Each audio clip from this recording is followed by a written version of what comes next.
lagi ramai bahwasanya ada informasi TikTok dilarang di Indonesia atau tidak diperbolehkan. Oke.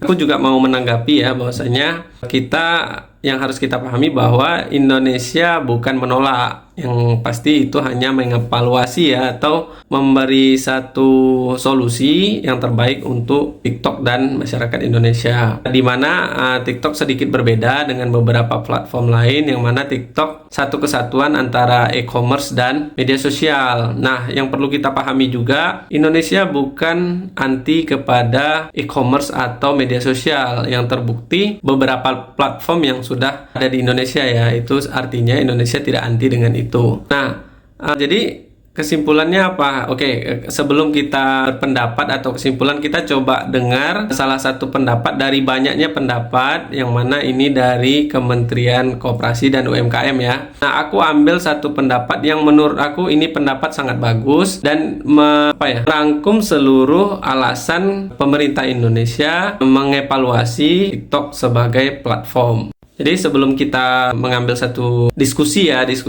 pasti Indonesia terutama di bawah Kementerian Koperasi dan UMKM pasti ada study case ya untuk bisa mengambil satu kebijakan kepada TikTok yang nanti untuk kebaikan bersama baik pihak TikTok dan masyarakat Indonesia. Nah, sebelum kita diskusi lebih jauh, kita coba dengar dari salah satu pendapat dari perwakilan dari Kementerian Koperasi dan UMKM. Nah, teman-teman jangan lupa tonton video ini sampai akhir. Nanti di akhir kita coba beri satu kesimpulan yang mana itu bisa kita diskusikan bersama ya teman-teman. Oke, kita saksikan videonya.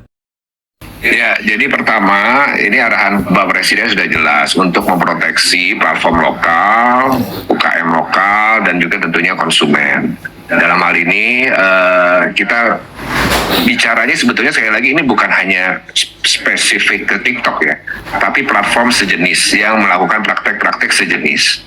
Jadi sebetulnya kita menjadikan TikTok ini sebagai case study di mana TikTok ini punya platform yang end-to-end. Dia media sosial, dia juga e-commerce marketplace, dia juga punya praktik cross-border, mungkin belum di Indonesia, tapi di negara lain sudah dijalankan. Dan juga retail online. Jadi ada 4 minimal ya. Kita bicara 4 dulu, nanti kita ke depan bisa cek lagi nih, terkait dengan approach yang lainnya ya. Nah, dalam sebagai yang disebut social commerce ini, di media sosial ini mengumpulkan data dari conversation, dari perilaku pengguna dari TikTok ke media sosialnya, yang kemudian digunakan sebagai market intelligence untuk TikTok Shop kan gitu, sehingga produk yang ditawarkan bisa sangat lebih spesifik. Simulasi di UK sudah dari sejak 2021 ini menurut data ya, sudah atau produk yang dijual dari China melalui TikTok Shop di UK ini naik 5 kali lipat. Ya, sekarang 50% barang di TikTok Shop di UK adalah produk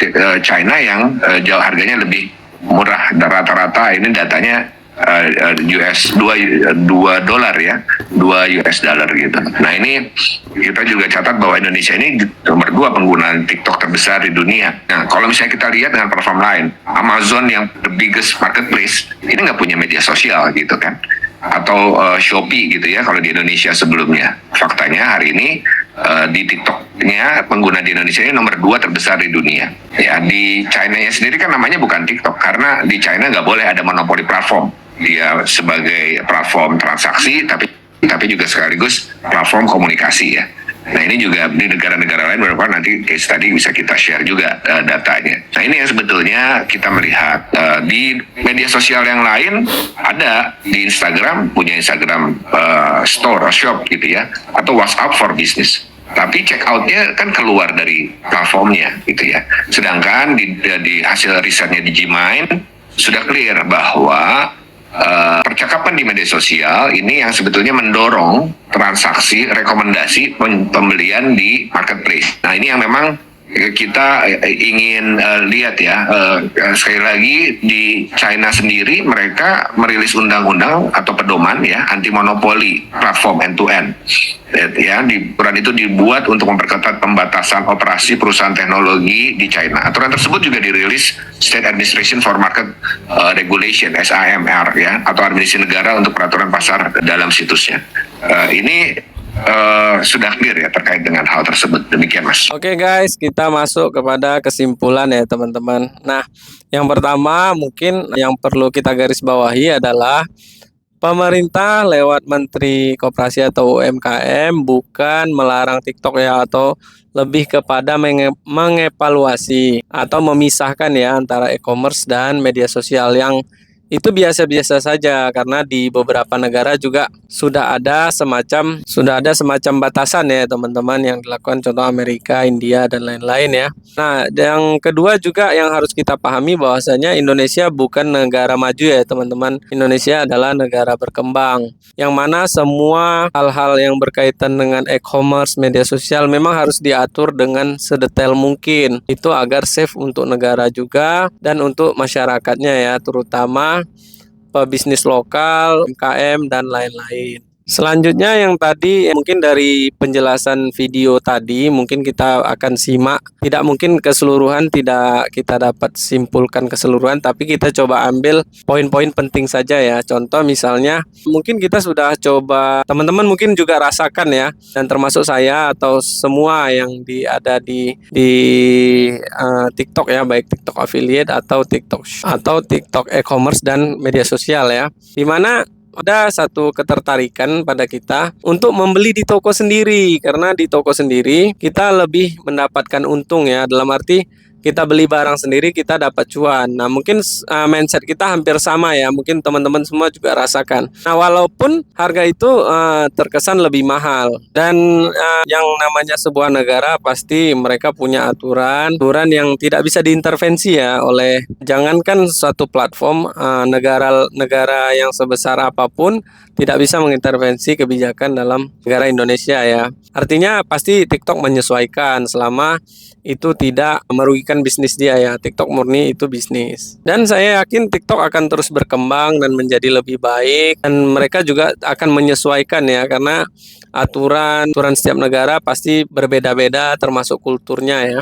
Jadi pasti TikTok akan sangat berusaha menyesuaikan agar bisnis di TikTok dan TikTok sebagai platform e-commerce dan media sosial terus berkembang dan diterima ya di seluruh negara. Ya, kalau dilihat dari sejarah hukum juga Indonesia baik dunia, hukum itu memang tidak ada rakyat, pasti hukum itu tidak ada. Jadi hukum itu dibuat memang untuk rakyat ya. Jadi pemerintah menyiapkan satu aturan dan regulasi itu yang pastinya untuk dua arah, yang terkhusus itu untuk masyarakat Indonesia ya. Indonesia memang harus concern di satu platform yang mana menyesuaikan pada aturan dan bisnis yang ada secara keseluruhan di Indonesia ya. Karena memang yang kita ketahui bahwasanya Indonesia adalah pemakai atau pengguna TikTok nomor 2 terbesar dunia ya teman-teman. Ini yang aku ketahui, koreksi jika aku salah. Jadi teman-teman boleh berpendapat juga dengan kejadian ini. Silahkan teman-teman share dan komen apa pendapat teman-teman dengan kebijakan yang akan diterapkan oleh Kementerian Koperasi dan UMKM ya. Harapan kita pasti semua sama, ini terus berlanjut dengan beberapa perbaikan-perbaikan yang baik dari sisi pemerintah dan dari pihak TikTok juga ya. Nah, video yang terakhir sekali kita ambil dari dari statement perwakilan dari Kementerian Koperasi dan UMKM. Dari banyaknya pendapat ya, tapi menurut aku ini lebih merangkum seluruh yang keseluruhan bisa dirangkum dari pendapat ini, dari video yang perwakilan dari kementerian ini sudah mencakup segala hal dari kebijakan yang akan dibuat dan kondisi kenapa alasan Kementerian Koperasi dan UMKM mengambil satu kebijakan yang akan dibuat ya. Oh ya, teman-teman, salah satu yang di awal video aku ada katakan bahwasanya pasti kementerian terkait sudah melakukan study case ya. Salah satu study case-nya adalah yang terjadi di UK ya, di mana di platform TikTok satu produk yang mana itu meningkat dari produk dari China yang mana itu meningkat hampir 5 kali lipat ya. Maksudnya di Indonesia sih korelasinya? Korelasinya gini. Jadi ada satu produk di Indonesia lokal itu yang mana nanti produk itu di hari ini nggak ada, seminggu ke depan bisa ada di China, diproduksi dengan kuantiti besar dan itu dijual di e-commerce. Jadi Dan harga dari sana itu bisa lebih murah, bahkan bisa sampai lebih murah $2 karena persaingan antara margin dan quantity ya teman-teman. Itu sebagai tambahan saja. Oke, ke terakhir mungkin harapannya semua kita sama, Indonesia ke depan agar tidak hanya menjadi pengguna ya dari beberapa platform dari negara lain, agar Indonesia juga dengan sekarang menjadi pasar terbesar nomor 2 juga nanti akan menimbulkan karya-karya baru yang bisa juga mendunia ya, bisa digunakan seluruh dunia, yang Indonesia bukan hanya saja sebagai market atau pengguna ya.